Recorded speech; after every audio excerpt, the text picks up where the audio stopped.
Q&R for questions for Parkinson's. Okay, questions and responses. Question 1. What are the basic nutritional deficiencies that can contribute to Parkinson's diagnosis? When you're looking at it, it's a protein production problem. So 3 things: physical, chemical, and emotional stress are going to contribute to the tissue production problem. And this is everything. So look at in Parkinson's, you're going to see some type of incident of trauma occurred to lose the curve in the neck or have a thoracic deviation where that head's been thrown forward, or the rounding over the shoulders. Both of those are going to cause pressure on the central nervous system. This is going to pull on the brain and the spinal cord. Now, what that does, that puts the body into a physical stress state, which means you produce less stomach acid. So you're going to have less available amino acids, so you can't produce the healthy proteins because you need those raw materials. So it's not that you're not taking in the healthy proteins or the healthy collagen or the bone broth or the juicing or blending. You're not getting the absorption. And then you got to look at the brain has totally different. The brain creates its own nutrients. Just remember that brain has a blood-brain barrier. And this causes that the brain to produce its own nutrients called cerebral spinal fluid. And that cerebral spinal fluid is how the brain and spinal cord get their nutrients.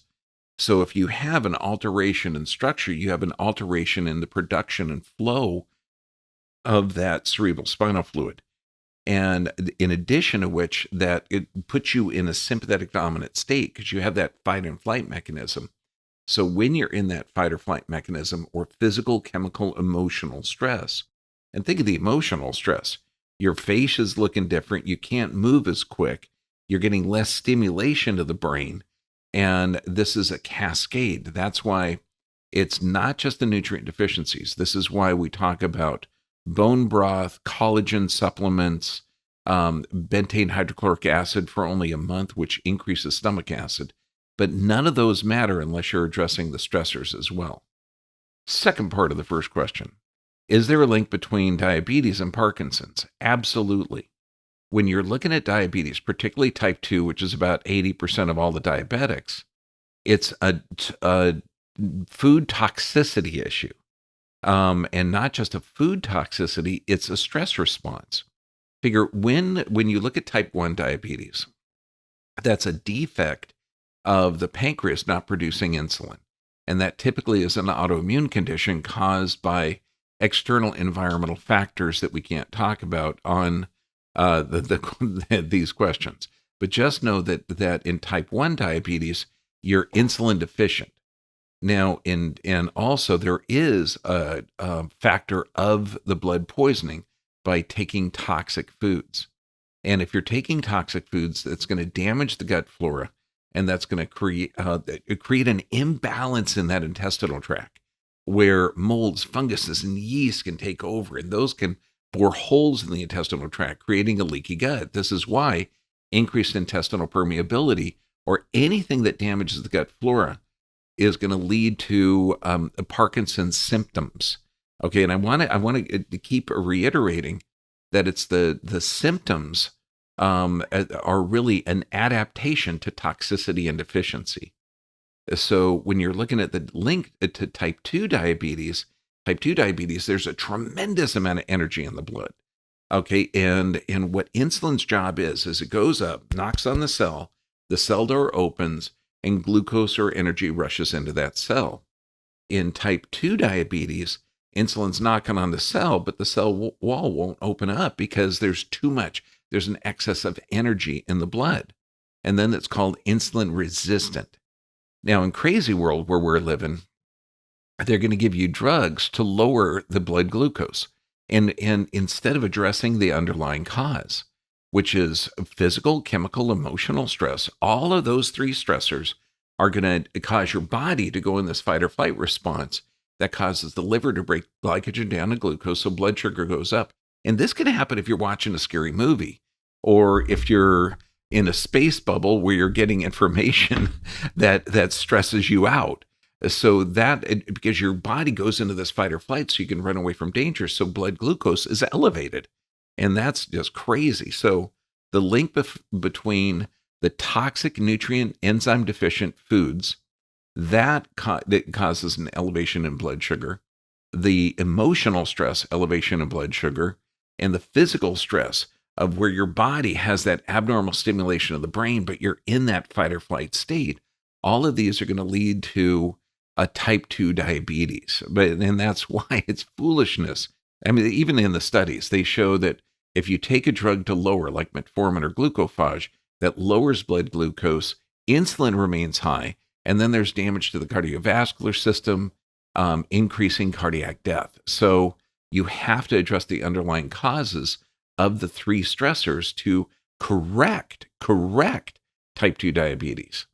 And so you got to think that's the same thing. The blood becomes thick. The blood isn't working right. This is why in type 2 diabetics and type 1, joint pain starts to happen. What does that do? Leads to the physical stress. Why does joint pain happen? Well, because each joint in your body is hydraulic, and you need healthy blood to filter in to those joints to create that synovial fluid so you have flexibility and movement. And if your joints are stiff, that gets less movement and less stimulation to the brain, and then your body becomes that stiff Parkinsonian familiar movement pattern and stimulus. So that is the complete link between type 2 diabetes or diabetes and Parkinson's. Third part of the first question, are statin drugs a contributing factor? Okay, yes, absolutely. I mean, you think this is insane. Your body the liver produces 80% of the overall total cholesterol. Now, it's associated with diet in an interesting way. Cholesterol is that by eating cholesterol, you're not going to really develop high cholesterol. But by eating toxic foods, your body, that's going to damage the tissue, and then that's going to cause your body to elevate cholesterol. So now you got to think, well, what does cholesterol do? Cholesterol doesn't clog arteries. Cholesterol does not clog arteries. But cholesterol is used to correct arterial damage. This is why you got to figure the arteries have a muscular layer that causes the arteries to constrict when they need and to dilate when they need.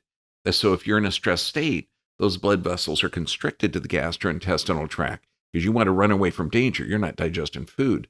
And when you're resting, they open up to the gastrointestinal tract. And what does that produce? Again, you're looking at immune system, neurotransmitter production. You're looking at how your body responds to environmental pathologies. So that constriction and dilation is essential. Now, if you're taking toxic foods, these are foods that damage the blood vessels of the blood vessels, the vasovasorums. That weakens that arterial wall, and the arteries are under tremendous pressure. Okay, particularly when you're in a stress state. So anything that damages that blood vessel of the blood vessel, that weakens the arterial wall, and weakening that arterial wall, the body instantly is going to go in there with a combination of cholesterol, calcium, and fibrin to stabilize that area. Now, there's ways to clean the arteries. I mean, Linus Pauling developed a couple of different ways of using about 10,000 milligrams of vitamin C, 2,000 milligrams of L-lysine, but that's a real rough guide. You got to really understand what's causing that damage to the arteries. So now, are statins a contributing factor? Yeah. So we're going over that it's crazy because cholesterol is elevated as a response to the body from tissue damage, because cholesterol is used for tissue repair and hormone production. So in any kind of stress state, even in wintertime, the cholesterol levels go up. Now, and the brain is 50% overall cholesterol. So to take a drug to lower it, and you got to look at all the data out there. Any doctor that's still prescribing statin drugs is just a shill. I mean, they're not looking at the data. And let me tell you, once you get your doctorate, that's the start of the education. You have got to keep being educated. So if you are taking cholesterol lowering drugs, you need to bring like The Great Cholesterol Myth, great book. You're going to bring a lot of data, okay, on our videos, copy, paste, look at the data that we present, and then give that to the doctor so we can realize that high cholesterol is not the problem.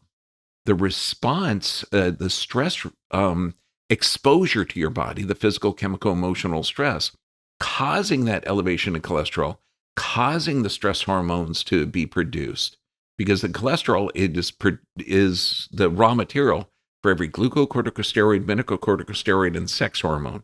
So you need cholesterol, okay? But if you're producing a lot of those stress hormones, it means your body's under what? Stress. Okay, so you got to address the underlying cause. Look at elevations in cholesterol has the fire alarm. And if you're going to take a drug that's not going to address the underlying stressor, and then you're going to cause a lot of damage, particularly when that brain is 50% overall weight in cholesterol and your body produces 80% of the cholesterol. So you're looking at cholesterol-lowering drugs are not only does it deplete your body of coenzyme Q, leading to cardiac issues, heart failure, and certain things. And there's a lot of data out there for that. So in answer to your questions, are statins drugs a contributor? Absolutely. Absolutely. Question 2. Please, this is, the first question was from Georgia Peach 310. Question 2, this is from Patricia Roxana Torres Villan, 5101. I mean, great name. Please, doctor, what about Parkinson's patients who've already got surgery to correct it? Do they have hope to get better? Thanks in advance for your response. They do. The tough part is those brain stimulators.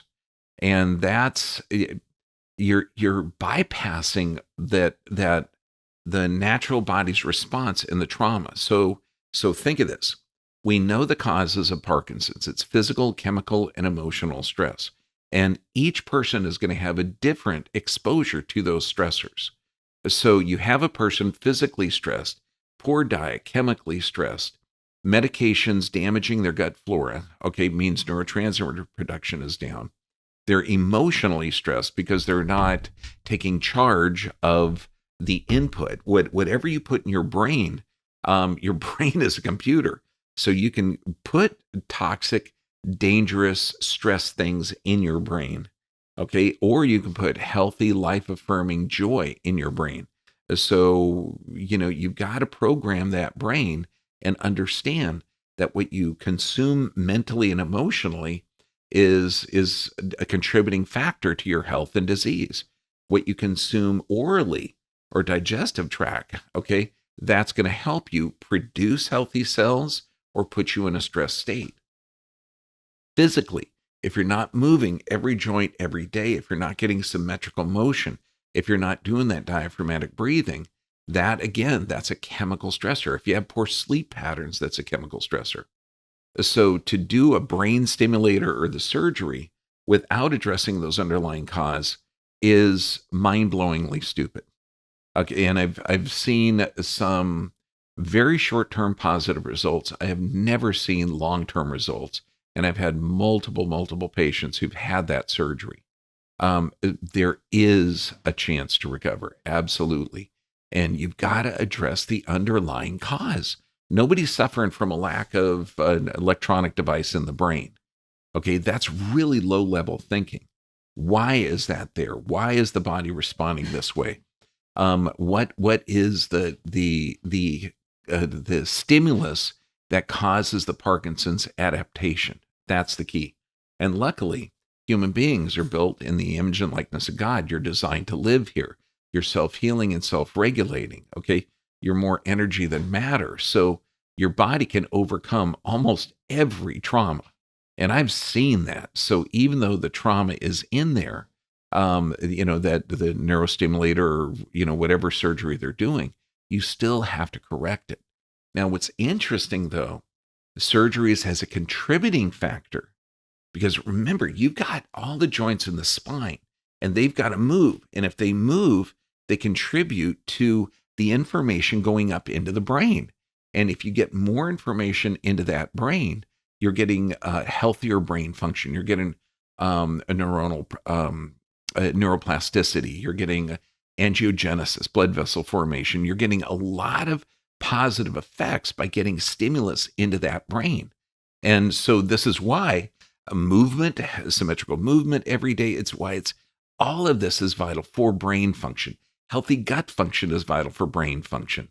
So by addressing all of those other stressors, then the brain can get the nutrients, the brain can get the stimulus, the brain can get the raw materials, and then the brain and the body can recover. This is why you've got to look at the body and the brain, and the gut has the key contributing factors to the adaptations from Parkinson's, from that toxic or low neurotransmitter production to the low stimulus up to the brain, and the emotional component of your body not working after it's been working for a long time. That's going to be the factors to heal. So absolutely, the body can regenerate. Question 3, and this is from Patriot Bren 1. Parkinson's versus Lewy Body Dementia. Your thoughts on the differences? Thank you. When you look at this in Lewy Body Dementia, so what you're looking at is this protein that's not being produced healthy. Okay, and it's like a folding over the protein. And this is something they've discovered decades ago. Okay, through brain scans, through autopsies, through a bunch. So when we talk about how Parkinson's is, how most diseases are a tissue production problem, okay, that's what Parkinson's is. That's what Lewy Body Dementia is. This is why they say, well, now that we see these abnormal proteins, that's the cause of it. Really? Okay. So when we talk about it being a tissue production problem, absolutely, that's unhealthy tissue. But it's done in a response to toxicity or deficiency, that person doesn't have the raw materials or the cerebral spinal fluid flow, the blood flow, because you got to look at that brain. It produces its own nutrients. It's separate. There's a barrier between the blood and the brain. So if that cerebral spinal fluid isn't flowing, you're going to have stagnation. If you have lack of stimulus to the brain, you have stagnation of that proprioceptive responses, and that's going to cause a change in neuroplasticity. It's also going to have a change in angiogenesis or blood vessel formation. It's going to have a change in gut function. So any physical deviation is going to have a change in how neurons are produced, because you're getting the lack of stimulus from the physical movement. You're getting poor production of the neurotransmitters in the gut. So all of these factors have to do with poor tissue production. And when doctors start to look at Parkinson's and most diseases as the body adapting to poor tissue production, bam, then you're going to have a revolution where they're not going to look for drugs to cause the suppression of that adaptation. You're not going to look for operations to correct that stimulation. You're going to start to look at the Lewy body formation in Parkinson's has a tissue production and stimulus problem, because the body, like if you want a good healthy arm, you're going to get good stimulation of that movement. Okay. And that's going to be working that tissue. And then the body is going to be increasing its production to build that healthy muscle. Brain's the same way. You need physical stimulus to have movement. You need good position to have that cerebral spinal fluid flow. You need healthy blood to produce the cerebral spinal fluid. You need healthy movement and gut function. This means healthy sleep patterns, healthy emotional health is going to be huge. So if you look at both of those has the same thing, and you're going to see most diseases are from a tissue production problem. Basic. And what's that from? Physical, chemical, emotional stress. So absolutely, it's not Parkinson's versus Lewy body dementia. It's that both are the end result of poor stimulation of the brain, poor nutrient transfer of that brain, poor neurotransmitter production, and the end result of physical, chemical, emotional stress. This is why movement triggers dopamine. Dopamine has a calming effect. And uh, look at the body as intelligently adapting to those stressors. Identify the stressors and correct the stressors, then the body has the best chance to regenerate those neurons and to regenerate the healthy tissue. And you'll literally see plaquing in the brain, like the amyloid plaquing that they say is in Alzheimer's. You're going to look at plaquing in the brain in multiple sclerosis. And all of these are coming from the same thing. It's a tissue production problem and lack of healthy flow in that central nervous system. Question 4 from Earl Mock, 9569. What are the best exercise modalities for Parkinson's? Presently on a stationary bike for 14 hours a day to get targeted 75% of max VO2. Was told this helps production for BDNF, which is a protein for the brain. It does. It does. That is an excellent exercise. Why? Because you're working your body, you're breathing hard. Let's step it up a notch, okay? It's the stimulation, like walking symmetrical. Fantastic. Walking barefoot symmetrical, even better. But also know that we got to get stimulation of the brain. Because what are we looking at in Parkinson's? The body is in a stress state. You have poor gut function, poor sleep patterns. You generally are sleeping either less than 5 hours or more than 9 hours a night. But also, too, the joints become stiff. And if you don't move that joint, okay, it becomes unhealthy. And just think about it. If your arm was bent like this for a week, what would it feel like when you move it? You'd be like Wizard of Oz. Oil can. Okay, so moving that joint is going to be the key. So now let's step it up a notch. Let's say you're a normal guy. Okay, I would get 5 to 10 pounds weights on my arm, and I would start swinging them. Why the weights? Okay, because that's going to open up the joint and move it. Now, I want you to move it faster. And this is one of the best exercise. And you're going to see with Parkinson's, your body will not want to swing the arm back. Okay, it's going to want to swing it up in front. But when you have weights on there, you want to go butt to belly, butt to belly, butt to belly. But now we're going to kick it up a notch by doing breathing in through the nose, out through the mouth, in through the nose, out through the mouth, every time you're moving it. Because remember, that brain burns 90% of the body's oxygen, that little 1 kilo brain. So a good size weight, okay, 5 pounds would be for a very, very small person. Okay, you're talking 100 pounds. 10 pounds would be better because that's opening up the joints. Really big, strong, healthy guys, okay, will need 15 to 20 pounds. But you want to have enough to where you can move it fast in this fashion. So what it's going to look like is in through the mouth or through the nose. And why nose breathing? Well, nasal breathing increases bronchodilation. It opens up the air tubes. Vasodilation, open up the blood tubes. Okay, it's incredibly good for your health. And then you blow out through the mouth. But you're going to do it in timing with the arm function. So it's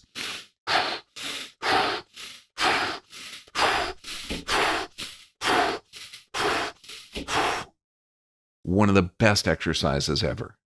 Now, if you can incorporate this by walking barefoot through grass or hard sand, bam, best in the world. So incorporate movement with weights to open up those joints, to get more stimulus to that brain, the breathing in through the nose, out through the mouth. And if you're doing the bike, fantastic. Do that when you're pedaling. Okay, it's like when I'm doing a long bike ride, and I've had recumbent bikes for years, so I like riding a long time. When you're in that rhythm, okay, you're doing a pedaling about every second. So it's going to be 1001, 1002, 1003. So incorporate the breathing at the same time. Fantastic. And while you're pedaling, if you're on a recumbent stationary bike, Fantastic. Get the weights and do that as well. Best stimulus ever. And then look at the ligamentous exercises that we give. Stretching of the calf muscles using a block of wood. We just use a 4x4 block. Getting the neck curve back. Huge. Looking at a desk, putting your elbows on that, lifting your chin passively. And then again, breathing in through the nose, out through the mouth.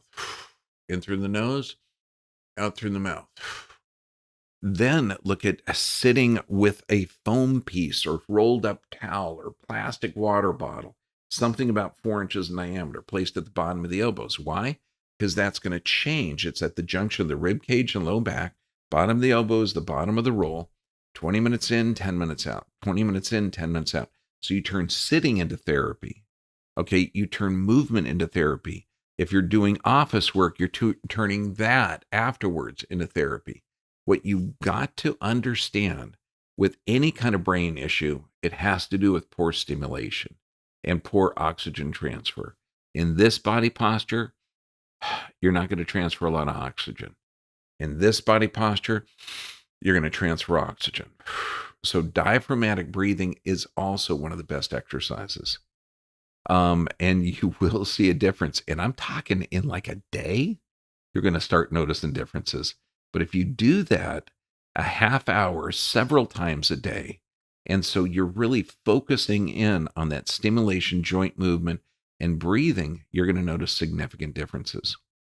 Bonus question from Caleb Blackburn, 6300. Where do I see the videos with more content? God bless you, Dr. John. God bless you too, dear. When you're looking at this, we have a private site, Dr. B VIP. And the reason is because the censorship, and I'm talking about the governmental agencies, the boards, the social media, they are censoring a lot of this. That's why we have the questions in censored, which is this one, because I can't talk about certain interventions. And these are all put on the Dr. B VIP, which I think it's like $3 a month or something, so this way, anytime you pay for something, you can put content that could be considered dangerous. Okay, so go to the Dr. B VIP, drbvip.com, sign up, get on there. But I got to tell you about this. Okay, we're going to transfer all the Dr. B stuff over to a new site that is massive. We've been working on this site for 5 years. It's got incredible courses.